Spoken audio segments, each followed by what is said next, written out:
general excellent. Many of them were very thought-provoking. All of them require a great deal of preparation. That's what to wrote. Well,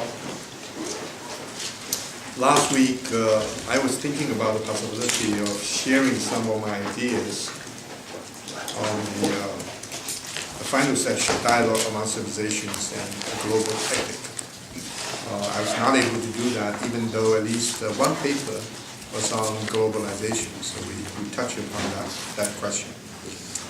But so I would spend some time working on that theme, and so to the end, address the issue of ecology and continue to do that. Next Thursday, as you know, will be our last meeting. This Thursday. Next Thursday, the coming Thursday, okay.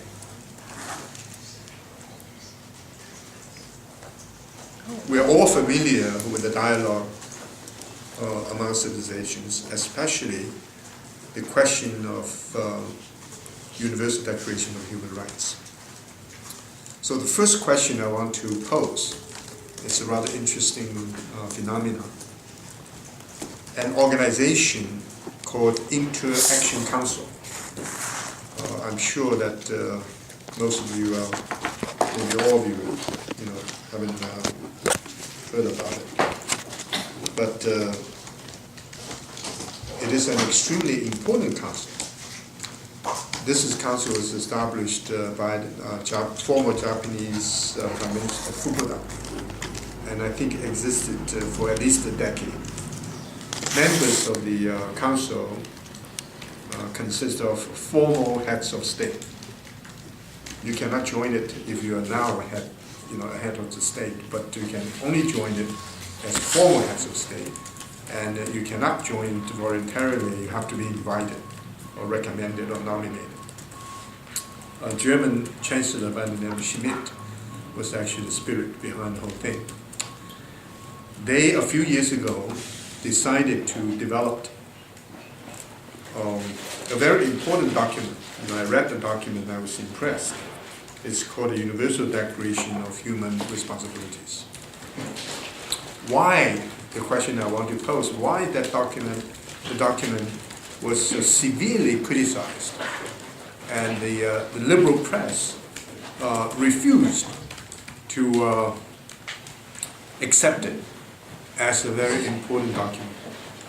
Any idea why such an important document from our point of view already quite a few years later, considered rather reasonable and important, why when it was published and it was not particularly accepted, and the UN never accepted it as part of the UN declaration. UN accepted as early as 1948 the UN Declaration of Human Rights. Any idea? Yes, please. Would it be seen as infringing upon freedom? Okay. In what sense? In the sense that if I have a responsibility to you, then I'm not completely free to choose what I want to do. On the, you address the question at the individual level. So, of course, we know that rights always go along with responsibility. It's almost impossible now to think about rights without responsibility. Why the UN Declaration of Human Responsibility was considered suspicious. Basically, the role of the government. When you talk about human rights, normally it's restricted to the individual. And the individual can exercise that right even against sovereignty. So in other words, it's like the inalienable rights of the individual. So there's no problem.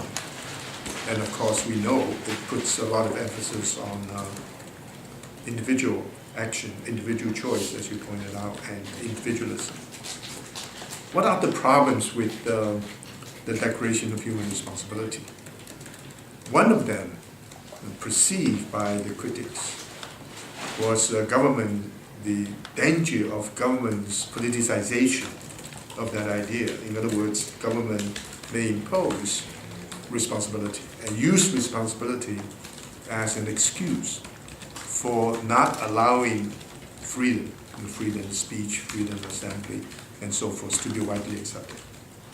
So this is one very strong response. But of course, it's quite possible for us to offer a counter-argument. You have some idea no, to offer? No? And the human responsibility actually was developed by some really important intellectuals of our generation. And the ecumenical thinker in the Catholic tradition by the name of Hans Küng actually drafted the responsibility, very carefully drafted. And so the power in the intellectual community, especially in the West, the United States and European communities, focusing on the question of human rights, and of course based upon individuality, is so strong, it's very difficult to challenge. And right now, increasingly, people become sensitive to the question of responsibility. And yet, to make it a major declaration, as important as Declaration of Human Rights, is still highly problematic. Once an ethos is developed, it's very difficult to change. And I was surprised to see so many critical reflections. And of course, now we know what we call, especially with financial problems, government, not just corporation, individuals, powerful individuals, especially in multinational corporations, they can do so much. Only in the last 10 years or so, we began recognize that some of the multinational corporations have amassed a kind of wealth and economic power more than many of the countries combined, smaller countries combined. So many people begin to worry that these organizations, especially financial organizations, have never been governed. The reason is they cannot be governed because they're totally international.